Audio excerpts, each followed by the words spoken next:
Y pues el pronóstico, como ya lo revisaron, pues el pronóstico es malo de la insuficiencia cardíaca. Y el diagnóstico, creo que yo hablaba ya del trazo electrocardiográfico. No hay un trazo electrocardiográfico que sea característico de la insuficiencia cardíaca. Esto se va a deber, por supuesto, a las causas, que son diversas. Si la causa es cardiopatía isquémica, pues seguramente vamos a ver bloqueo de rama izquierda, vamos a ver un DAQ que hable de un infarto antiguo, podemos ver bloqueos de la conducción, fibrilación auricular, o sea, muchos trastornos eléctricos que son propios de la causa que vamos a tener, ¿sí? Pero un electrotípico no va a haber. La radiografía de tórax también es un estudio importante y bueno, ahí depende de si la insuficiencia cardíaca es por una miocardiopatía dilatada, pues vamos a tener una cardiomegalia. Yo mencionaba también si había un derrame pericárdico, por ejemplo, pues podemos tener cardiomegalia en la imagen, pero realmente el corazón no está dilatado, ni mucho menos, porque lo que hay es un derrame pericárdico, que son comunes en la insuficiencia cardíaca, pero también no perder de vista que esta cardiomegalia también está presente, o los derrames están presentes, en pacientes que tienen otras patologías, como sería la insuficiencia renal, la insuficiencia hepática, los problemas oncológicos, ¿sí? Entonces, hay muchas causas que nos pueden dar esta cardiomegalia por un derrame pericárdico, ¿sí? ¿Qué otra situación más en la radiografía? Bueno, también los derrames pleurales, ¿sí? La insuficiencia cardíaca se acompaña también de derrame pericárdico y derrame pleural. Pero quizá tenga más datos en la radiografía que el electro y los problemas valvulares, ¿sí? Entonces, como las causas son muchas, pues debemos de hacer diagnóstico diferencial en la radiografía, pues de otras patologías, y por supuesto aquí la auscultación también nos va a dar información importante, porque si se trata de una valvulopatía, pues seguramente vamos a tener algún soplo por ahí, y eso nos va a ir guiando más o menos en esta cuadro clínico de la insuficiencia cardíaca. Otros estudios como la determinación del dímero D, por ejemplo, sí, son estudios ya de laboratorio, mucho más especializados, y cómo está la funcionalidad de este corazón en la ecocardiografía, que eso es muy importante para nosotros definir si efectivamente estamos ante un cuadro de insuficiencia cardíaca sistólica o diastólica, ¿sí? O la combinación que le llamamos insuficiencia cardíaca mixta, que es lo más común, lo más común porque es aproximadamente la mitad de los pacientes que tienen falla cardíaca, habitualmente es mixta, ¿sí? Y aquí ya empieza el problema, pues no de diagnóstico, sino de tratamiento, ¿sí?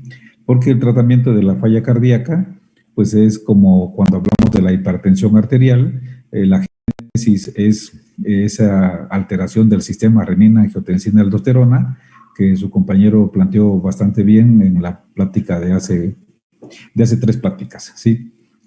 Pues hay que actuar sobre eso, ¿sí?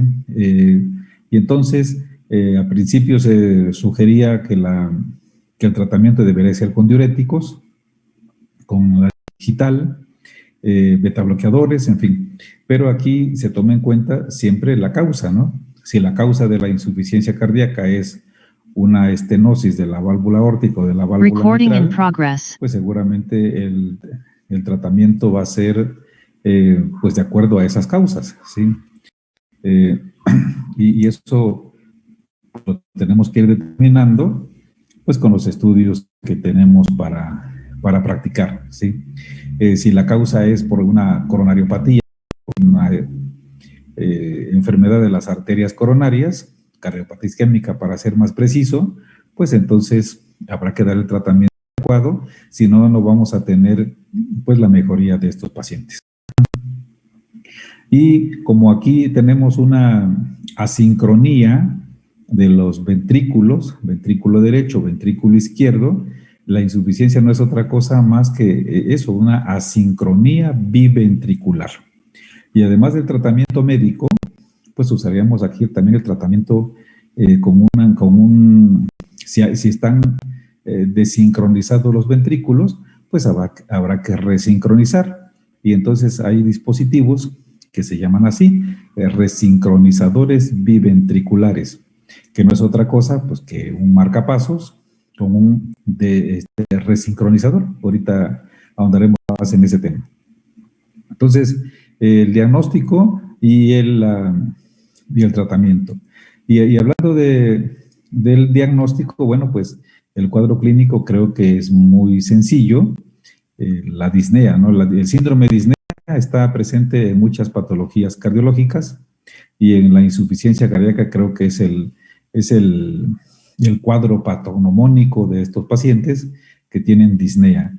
Ya hablaba su compañero ahí de una clase funcional, la clase funcional de la Neuroheart Association, ¿sí? Donde pues es fácil pues también de calcular, y en base a esa clase funcional también nosotros podemos tomar decisiones en caso de que el paciente esté en domicilio, esté en el consultorio, o cuándo llevarlo pues al área intrahospitalaria, ¿sí? El tratamiento, ya decíamos hace ratito que depende de la causa. Así de manera generalizada, su compañero habló pues de los diuréticos, por ejemplo, los diuréticos de ASA, excepcionalmente los diuréticos tiacídicos, pero los de ASA son los diuréticos que vamos a usar de principio, y a esto vamos a agregar pues los betabloqueadores. Los betabloqueadores también al principio del tratamiento pueden como que empeorar a veces el cuadro, pero es una respuesta normal. Y de los betabloqueadores hay muchos de estos fármacos que son betabloqueadores, pero que no todos son buenos, ¿no? Por ejemplo, en el área de las instituciones del sector público, como es el IMSS o el ISSSTE, pues ¿qué se tiene ahí? Pues se tiene el tartrato de metoprolol, y el que mejor funciona es el succinato de metoprolol. Pero esa es la parte institucional. Y en la parte que también debería ser institucional, pero pues, por a veces recursos económicos no se tienen los betabloqueadores efectivos, o los mejores en este caso.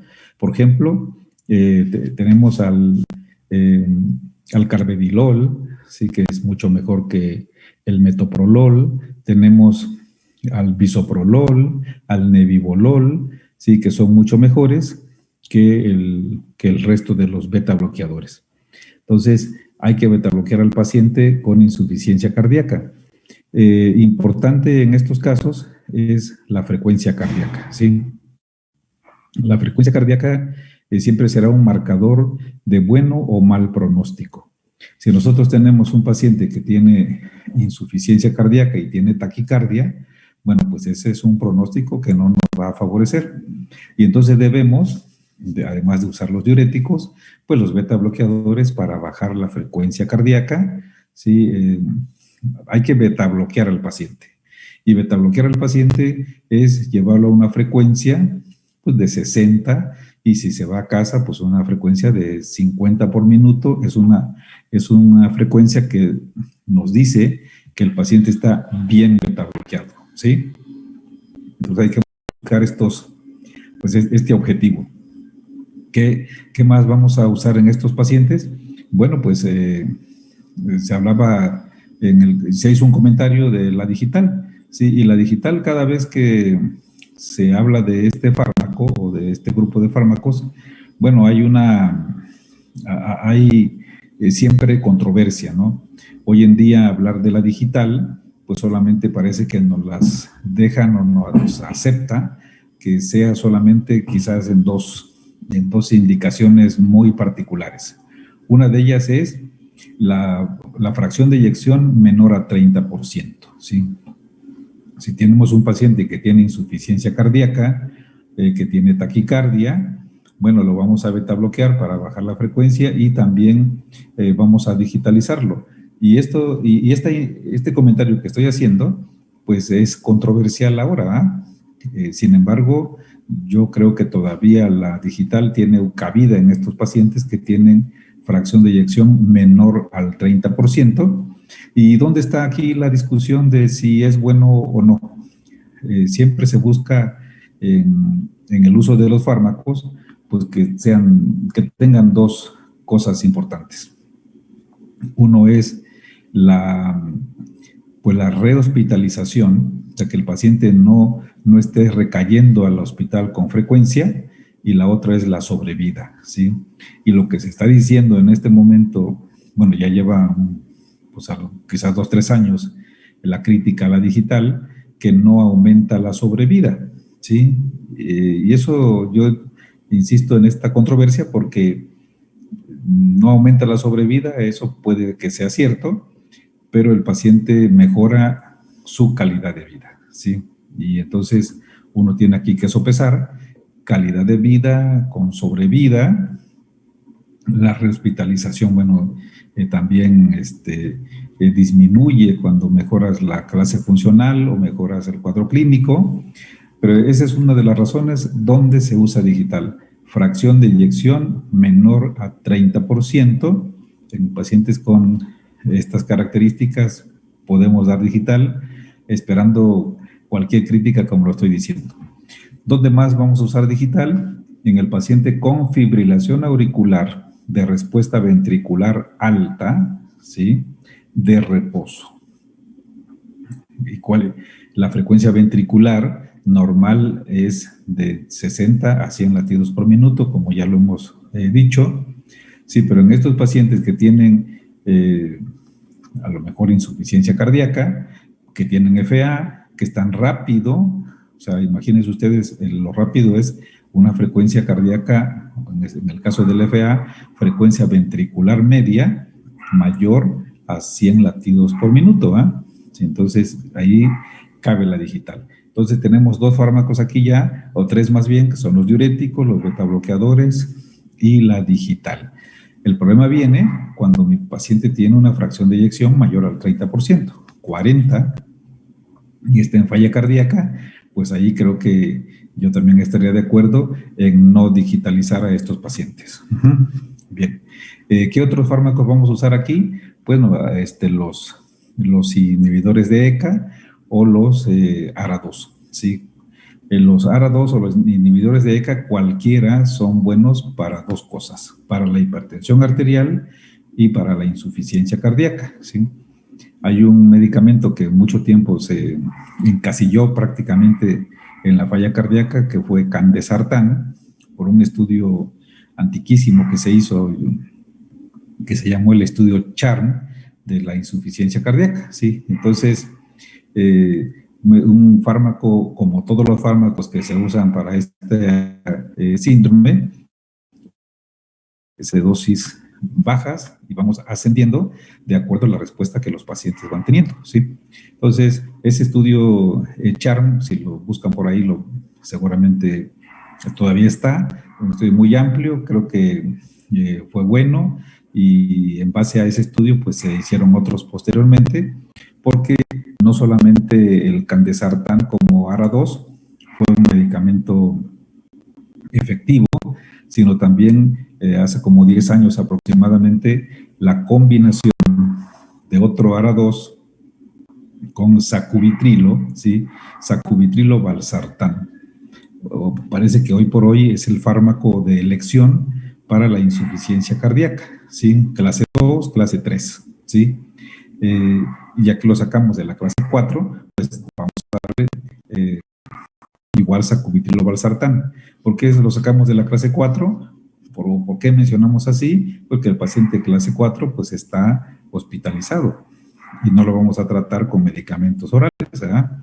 Pero ya que el paciente se recupera, está en clase 3, pues habrá que instituir el tratamiento convencional de la falla cardíaca, ¿sí?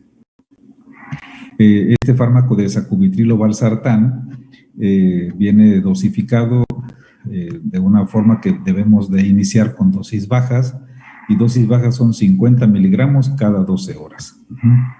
Y cada 4 semanas estamos valorando la presión arterial. Sí, si la presión arterial no es menor de 160, pues podemos subir la dosis ahora a 100 miligramos cada 12 horas, porque nuestra meta es llevarlo en las siguientes 4 semanas a 200 miligramos cada 12 horas. Este fármaco, ¿qué es lo que va a conseguir? Pues mejorar la clase funcional y la fracción de eyección. Entonces, la fracción de eyección debe mejorar también con este fármaco, sacubitrilo valsartán, que comercialmente lo van a encontrar con el nombre de Entresto, ¿sí? Y bueno, pues parece que los resultados son muy buenos, y yo creo que es el medicamento, pues, pues no de moda, sino el medicamento de futuro, ¿sí? En combinación con con DAPA o con EMPA, ¿sí?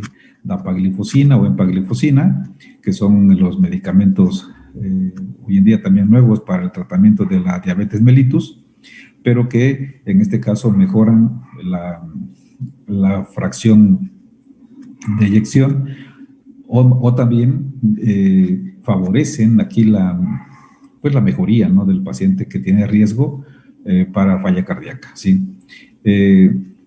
¿Son caros? Pues sí son caros, pero yo creo que son medicamentos que a la larga son bastante baratos para lo que van a conseguir en los enfermos con esta entidad, ¿sí? ¿Qué otra cosa vamos a usar? Bueno, pues se habló de los antiarrítmicos, y aquí los antiarrítmicos también tienen una condición muy particular, ¿sí? Cada vez hay más medicamentos para la hipertensión, más medicamentos analgésicos, más medicamentos de antibiótico, etcétera, pero cada vez hay menos antiarrítmicos. ¿Por qué es esto? Porque los antiarrítmicos son fármacos también proarritmogénicos. Y entonces podemos hablar de la amiodarona, propafenona, otros más, ¿sí? Y entonces aquí estos fármacos también tienen pues la controversia que siempre se da es qué pasa con la sobrevida del paciente y qué pasa con la rehospitalización de estos pacientes, ¿sí? Y entonces en la sobrevida se dice que los antiarrítmicos no siempre están indicados en pacientes con fracción de eyección muy baja, porque la empeoran. Y al empeorar, bueno, pues van a ir más al hospital y entonces van a aumentar la mortalidad, ¿sí? Y esto yo digo siempre que es controversial, porque si manejamos las dosis adecuadas de amiodarona, por ejemplo, en un paciente que tiene taquicardia ventricular no sostenida, o que tiene extrasístoles ventriculares frecuentes, o que hace ahí colgajos de taquicardia, pues seguramente van a ser benéficos, ¿sí? Pero siempre en medicina va a haber pues un grupo que apoya un estudio y otro grupo que pues no está tan de acuerdo, y ambos pues tienen sus razones para decir lo que opinan, ¿no? Sí. ¿Qué más al paciente de insuficiencia cardíaca en cuanto a tratamiento con fármacos? Bueno, pues lo que se dice siempre es las enfermedades agregadas, las enfermedades de origen, buen control del tratamiento metabólico, los lípidos, la hipertensión, ¿sí? Siempre tenemos que actuar sobre todo eso. Y al final, bueno, pues el paciente con esta patología sale tomando un montón de medicamentos, ¿sí? Y eso también es controversial, ¿sí?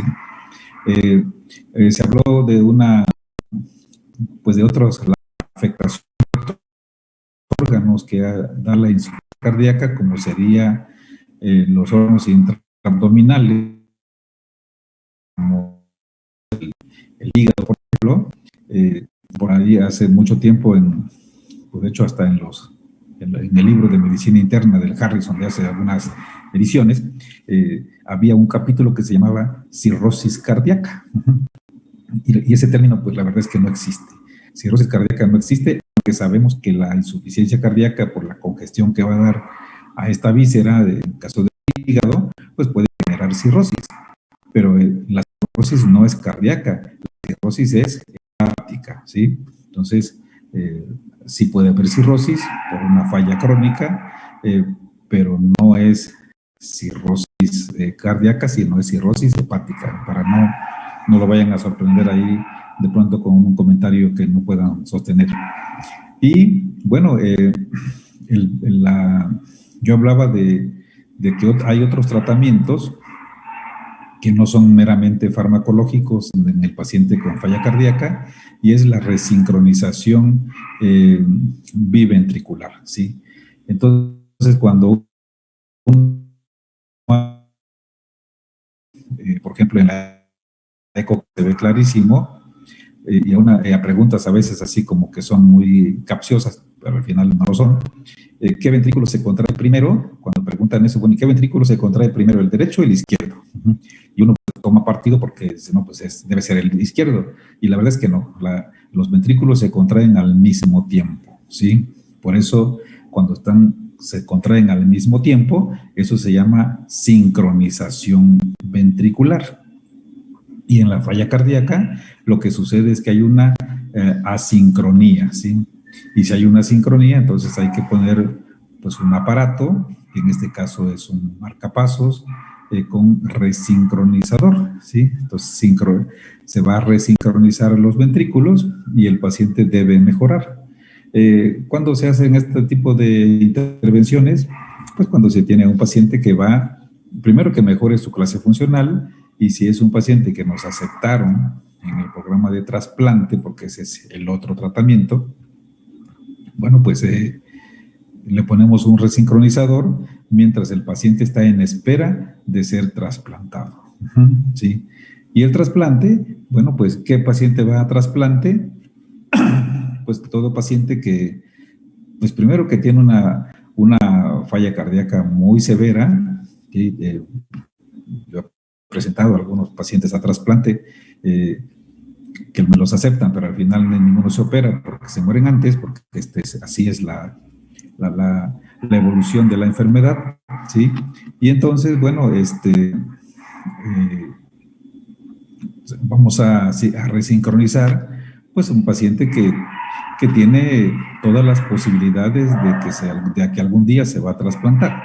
Por un paciente que es más o menos joven, y joven que es pues, menor de 60 años, ¿sí? Aunque hay algunos de menores de 70 que se han trasplantado, que tienen pues una enfermedad metabólica muy bien controlada, en este caso un diabético muy bien controlado pudiera ser un candidato. Ustedes saben que la diabetes pues casi excluye a todos, sí, pero en este caso bien controlado no hay ningún problema.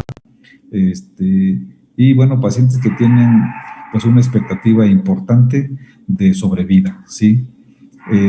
¿Cuál es el éxito aquí del tratamiento de la falla cardíaca? Pues es como el cáncer, ¿no? O sea, tenemos un tiempo para decir que tuvimos éxito en el tratamiento. Y ya también su compañero por ahí traía unas diapositivas pues interesantes, pero que la verdad pues es escalofriante cuando se habla del resultado. Sí, ¿cuántos pacientes están muertos por insuficiencia cardíaca a 5 años? Y en la estadística que traía por allí, bueno, pues hasta el 50%, ¿no? Y quizá en otras estadísticas sea mayor, ¿sí? Entonces, la mortalidad es muy alta de estos enfermos y por eso hay que actuar a tiempo. La falla cardíaca tiene una mortalidad, es la mortalidad más alta. Si no hay otras patologías que maten tanta gente como la falla cardíaca a un plazo de 5 años, ¿sí?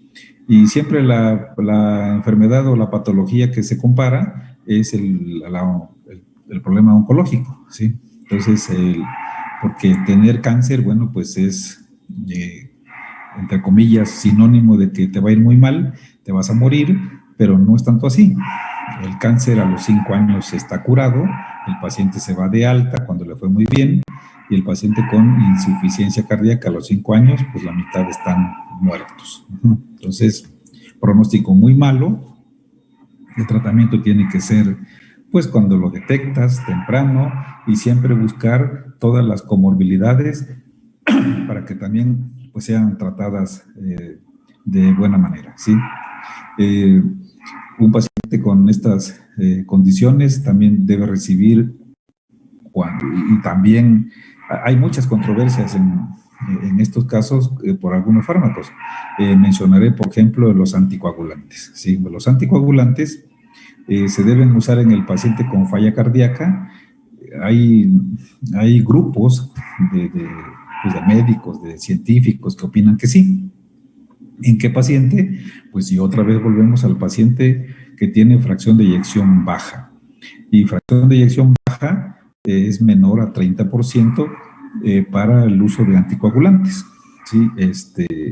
Y también muchos dicen, bueno, ¿y eso como para qué?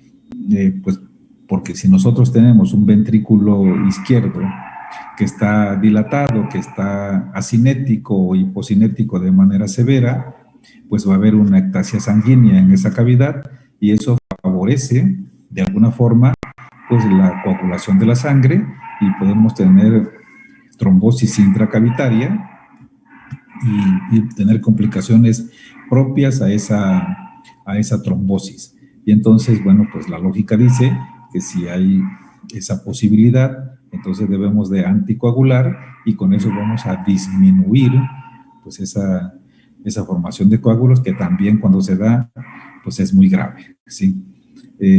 Entonces, anticoagulantes, o más bien si empezamos desde el principio, son los diuréticos, son los betabloqueadores, son los IECAs o los ARAs, valorar si hay que digitalizar al paciente, a veces antiarrítmicos con todo lo que se dice, los anticoagulantes, la resincronización, el trasplante, todo ese camino tiene que recorrer un paciente con insuficiencia cardíaca, ¿sí? Entonces, la invitación aquí es pues a seguir revisando estos temas, como es la hipertensión, la diabetes, la dislipidemia, la falla cardíaca, porque nuestra población de eso está sufriendo, ¿sí? Esta es si estamos en pandemia ahorita, bueno, pues hemos estado en pandemias muy graves y esta es una de ellas, ¿sí? Eh, no le hacemos mucho caso, o más bien en algunas partes no le hacen mucho caso, nosotros en cardiología, por supuesto, y ustedes, bueno, pues creo que la invitación es para eso, para que tomen en cuenta esta patología. Todas las enfermedades cardiovasculares, sin excepción, pues todas están en la fila para ir a esa falla cardíaca donde pues, no queremos llegar tan pronto, ¿sí? Porque el pronóstico es malo, o sea, es malo por donde se le vea, es muy cara su atención y entonces pues debemos estar atentos a ello para que no nos veamos sorprendidos tan temprano, ¿sí? No sé si hay algún comentario a esto, alguna opinión. Doctor, yo sí tengo una pregunta. Había visto que dentro de la clínica también se podía presentar como esta pérdida de memoria, pero iba a ser más como una reacción lenta del paciente o como, no sé, como pacientes con Alzheimer o cómo lo va a decir. No, en parte no te entendí bien. A ver, no está muy claro. No te escuché bien. Ahí ya me escucha mejor. Sí, sí, sí. Ajá, que había visto que dentro de la clínica se podía presentar también pérdida de memoria, pero iba a ser más como que el paciente tuviera una reacción lenta o como más orientada hacia como pacientes con Alzheimer, por ejemplo, de que se le olviden las cosas así, o cómo lo iba a referir el paciente. No, mira, qué bueno. Aquí, acuérdate que estamos hablando de suficiencias e insuficiencias. Nosotros tenemos una vida diaria, pues más o menos normal. Caminamos, subimos escaleras, cargamos cosas, empujamos cosas, en fin. Hacemos nuestra vida físicamente normal porque nuestro corazón para ese trabajo físico es suficiente, ¿sí? Tenemos patologías donde la suficiencia cardiológica, pues de pronto se ve mermada de manera transitoria. ¿Dónde podemos ver esta deficiencia de la circulación pues general, pero en particular al cerebro, en el paciente que tiene síncope vasovagal o síncope neurocardiogénico, donde disminuye el flujo de sangre al cerebro de manera súbita y el paciente, pues, le pasan dos cosas. Tiene a veces taquicardia al principio del desmayo e hipotensión, ¿sí? Y entonces, como transitoriamente hubo una merma del flujo de sangre hacia el cerebro, pues hubo una manifestación, y en este caso puede ser una caída, ¿sí? Pero tenemos la otra merma de la circulación cerebral, y el paciente puede tener también síncope y convulsionar. Y eso me acuerdo que lo mencionamos en algún momento cuando hablamos de los trastornos de la conducción y mencionamos el bloqueo aurículo-ventricular del tercer grado, que va a cursar con síncope, con convulsiones, y eso se llama un cuadro de Stokes-Adams, ¿sí? ¿Se acuerdan de eso? Porque disminuyó el flujo de sangre, porque el paciente está bloqueado, y entonces no fluye sangre al cerebro y vamos a tener esta manifestación. En este caso, el paciente con insuficiencia cardíaca, como su definición lo dijo, hay una deficiente flujo para mantener las funciones normales, metabólicas, que nosotros necesitamos. ¿Y qué órgano va a sufrir? Pues todos.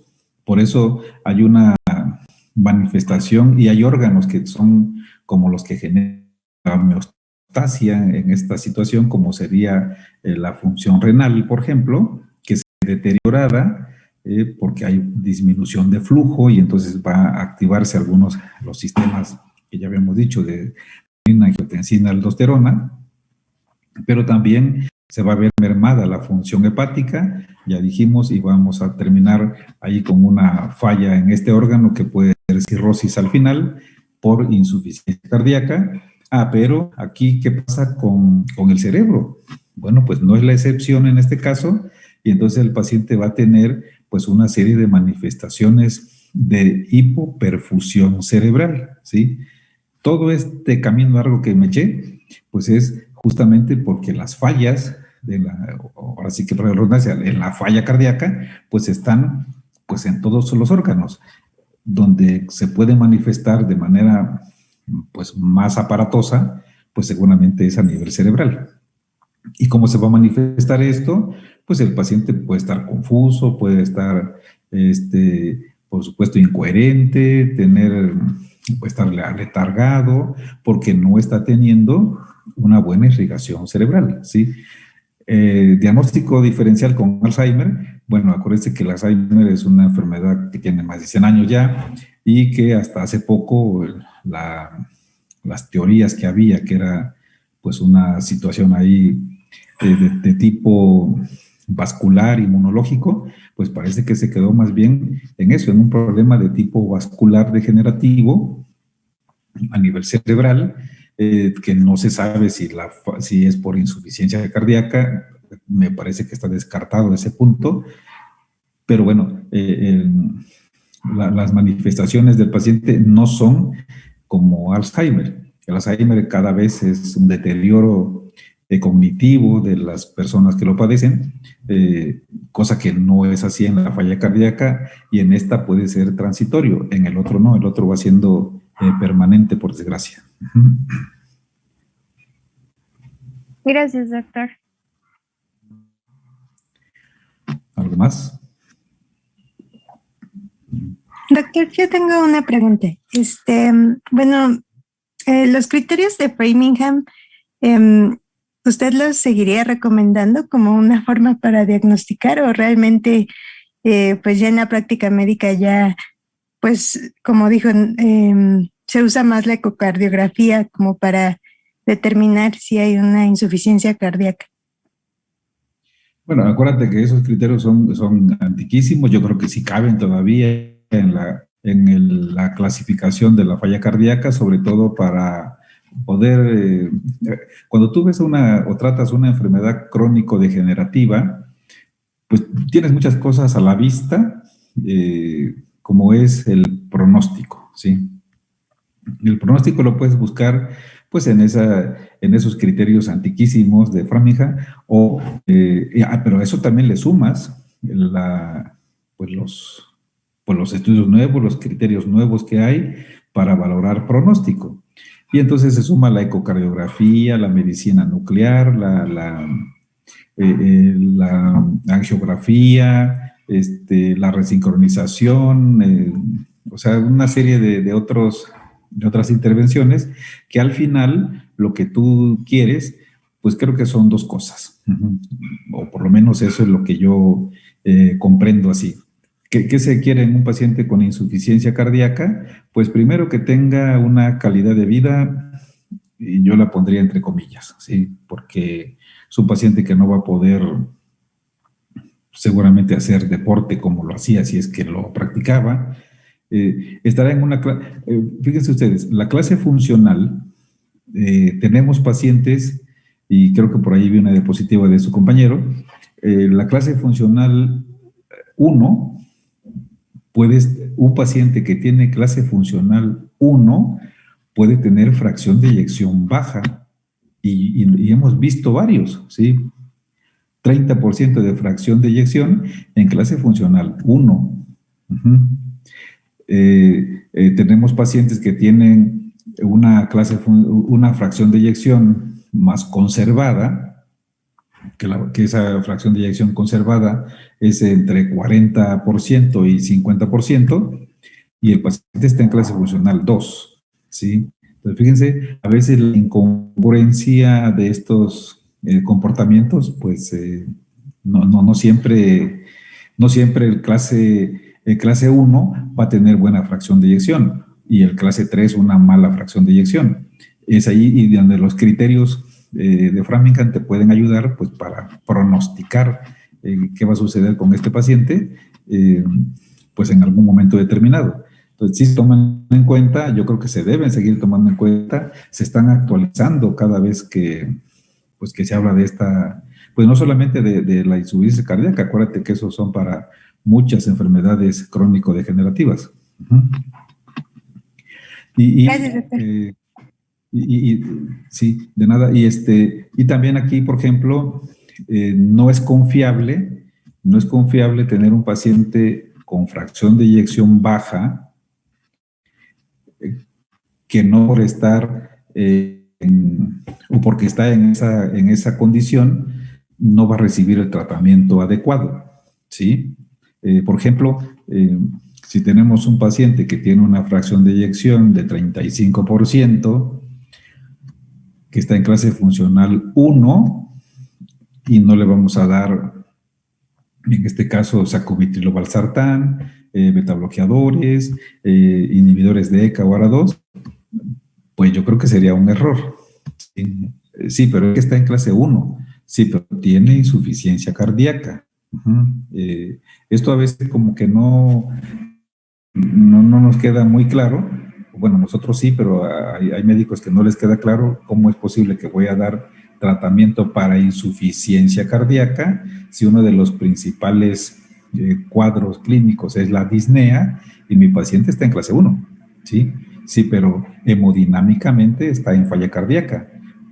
¿Por qué hemodinámicamente? Porque la ecocardiografía dijo que tiene una fracción de eyección de 35%, ¿no? Y es un paciente que debe estar recibiendo el tratamiento adecuado pues para esta condición.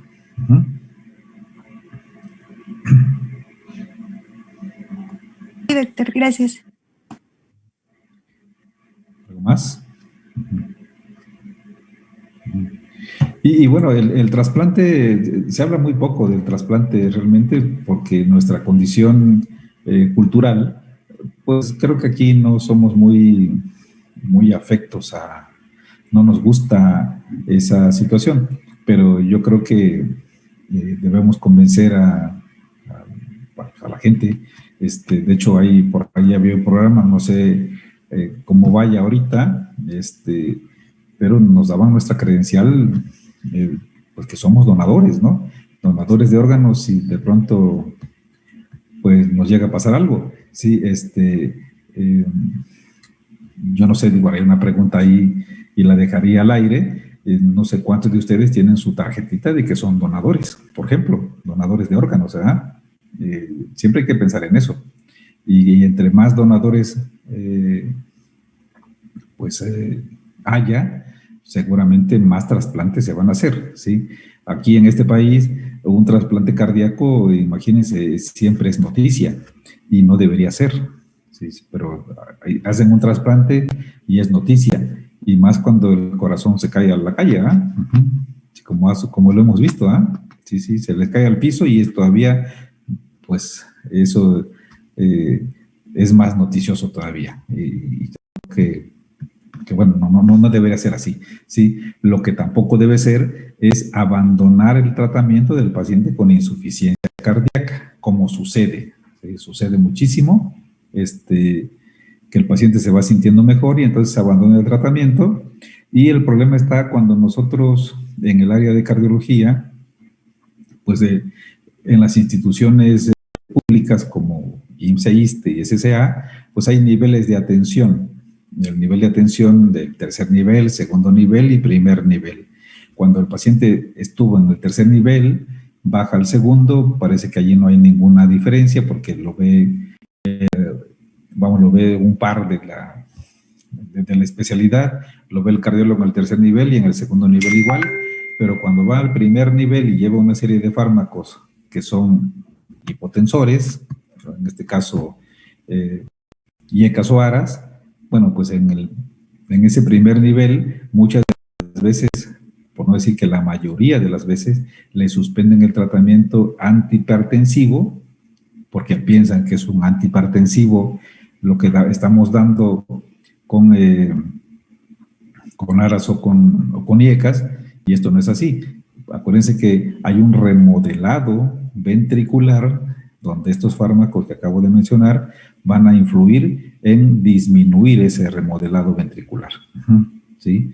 El paciente con arritmia, con insuficiencia cardíaca, es quizá el estado donde más muerte súbita podemos tener.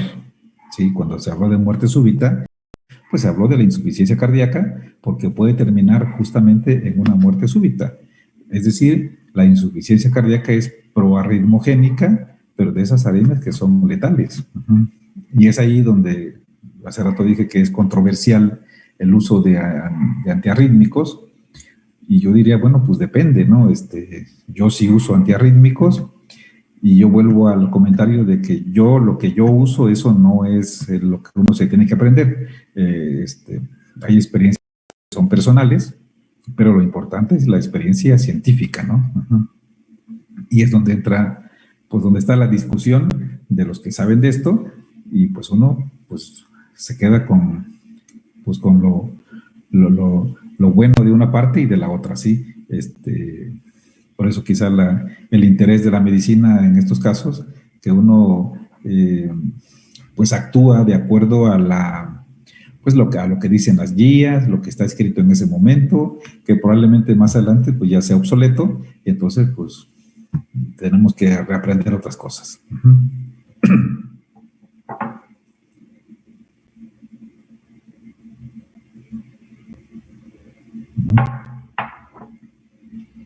¿Algún otro comentario?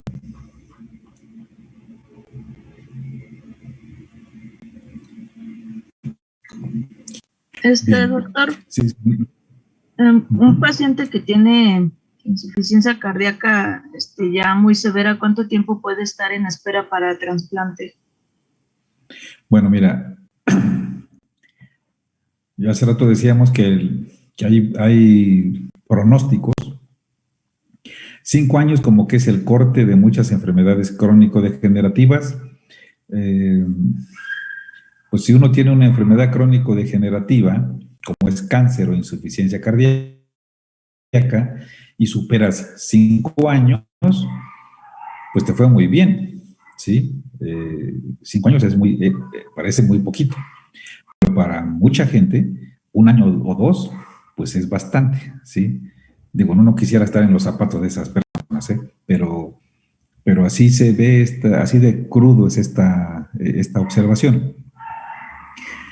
Un paciente con insuficiencia cardíaca, como decíamos hace ratito, pues se puede morir al rato. O, sí, acuérdense que la muerte súbita es muy común en el paciente con falla cardíaca. Si tú lo presentas al programa de trasplante, yo voy a hablar de lo que me ha pasado a mí. ¿Sí? Yo he presentado pacientes a trasplante al Centro Médico Nacional el 20 de noviembre, ¿sí? A la de trasplante me han aceptado como 4 pacientes y no se ha trasplantado ninguno, ¿sí? ¿Y por qué no? Pues porque es tan tardado todo este proceso que aquí la paradoja es para que haya un trasplante cardíaco, pues alguien tiene que morir. Fíjese. Y bueno, pues yo creo que se trasplantan muchos riñones, muchas córneas seguramente, pero muy pocos corazones. ¿Cuánto tiempo puede durar este paciente? Depende de la clase funcional y de la fracción de eyección. Si tienes una fracción de eyección de 12%, yo tengo un paciente en este momento que está en lista de espera, tiene 9% de fracción de eyección. ¿Sí? Un paciente que está en clase funcional 3, y bueno, ya lleva, porque sigue vivo el paciente, y tiene como 9 meses en la espera, ¿sí? Otros con fracción de eyección un poquito mayor, de 18, pues no han llegado a este tratamiento porque se mueren antes, ¿sí? Y habitualmente se mueren de arritmias. Entonces, la espera está, no te quiero confundir más, pero la espera de estos pacientes, la espera para el trasplante y la espera para morir, depender y de la clase funcional. ¿Quién debe aguantar más en teoría? Pues el que tiene el 30%, el que tiene la fracción de eyección de 15%. ¿Sí? ¿Quién debe aguantar más? El que esté en clase funcional 2, que el que esté en clase funcional 3, 4. ¿Sí? ¿Quién aguanta más? El que se la pasa más tiempo, digamos que estable en su casa, que al que está reingresando, pues varias veces al hospital. Gracias, doctor. Entonces, la insuficiencia cardíaca es, creo que en medicina hay muchos temas que apasionan. Yo creo que la hipertensión arterial es un tema que apasiona mucho. La diabetes, ¿sí?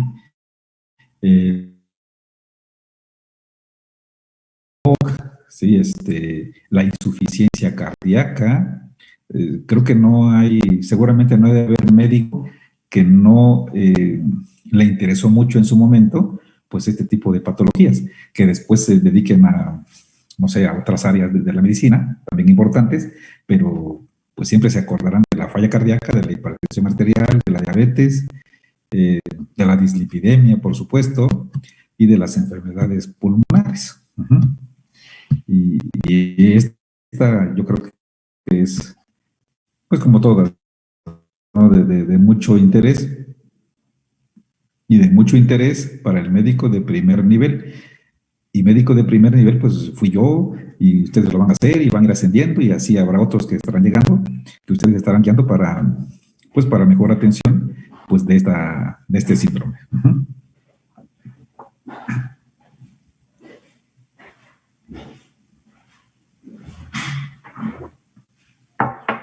Bueno, si no hay más comentarios, creo que vamos a ver mañana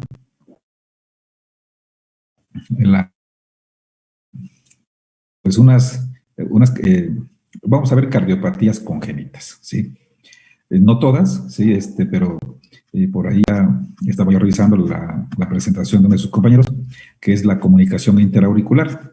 Ese es lo que sigue, ¿verdad? Y sí, ¿verdad?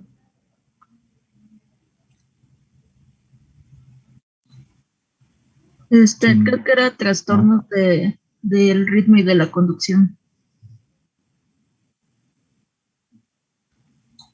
trastornos de ritmo y de la conducción. ¿No ya vimos ese tema? Ya lo vimos, ¿no? Donde hablamos de la fibrilación auricular, extrasístoles ventriculares, bloqueo, a ver, ¿no? Sí, doctor. Sí, doctor. Sí, ¿verdad? Sí.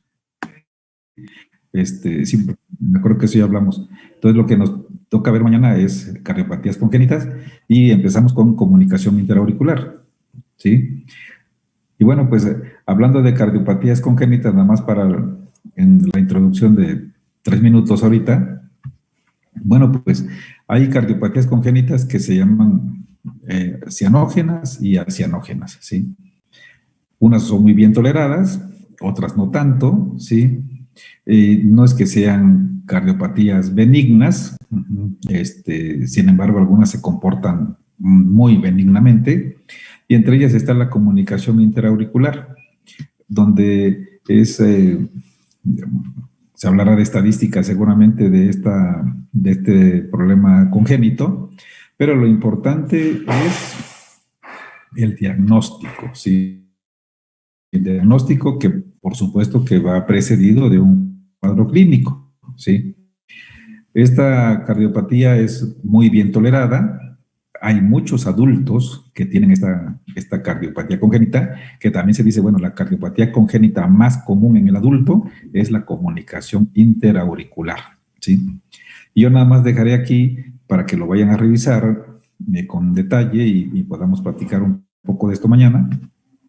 Es la manera de hacer diagnóstico, ¿sí? El diagnóstico de la CIA yo creo que es sencillo, no se requiere de mucha tecnología. Primero porque el paciente va a tener disnea, como todos los pacientes que tienen una cardiopatía, ¿sí? La disnea, pues es progresiva, puede ser en los niños, ¿sí? Porque acuérdense que esto, pues, es una enfermedad de niños, de recién nacidos. Es más, es una enfermedad de la vida intrauterina, porque el foramen oval, pues, está presente, pero cuando uno nace se tiene que cerrar, y la sella, pues, tiene otras características distintas a lo que es un foramen oval permeable.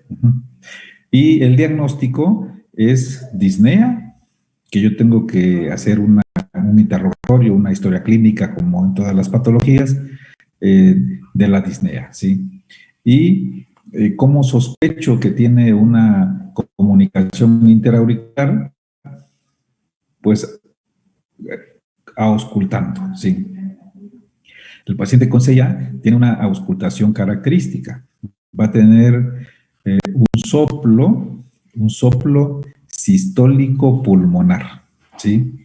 Y ante esa presencia de soplo sistólico pulmonar, entonces uno diría, lo que pasa es que la CIA sopla, y la verdad es que no, ¿sí? Entonces, esa es una pregunta también muy, pues, de interés. Si ustedes les preguntan, oye, ¿sopla la CIA? La respuesta es no, la CIA no sopla. Y entonces, ¿por qué escucho un soplo en el foco pulmonar?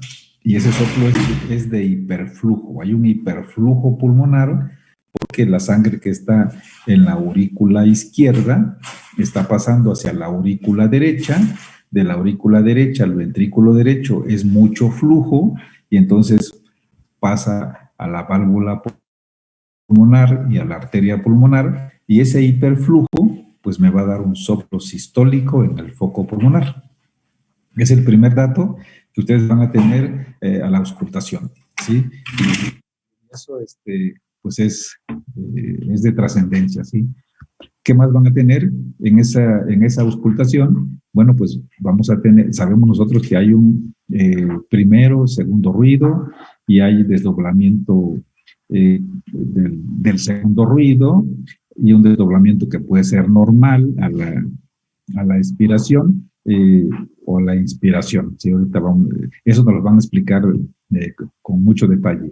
Y lo que vamos a tener entonces, además del soplo de hiperflujo pulmonar, pues vamos a tener un desdoblamiento fijo del segundo ruido.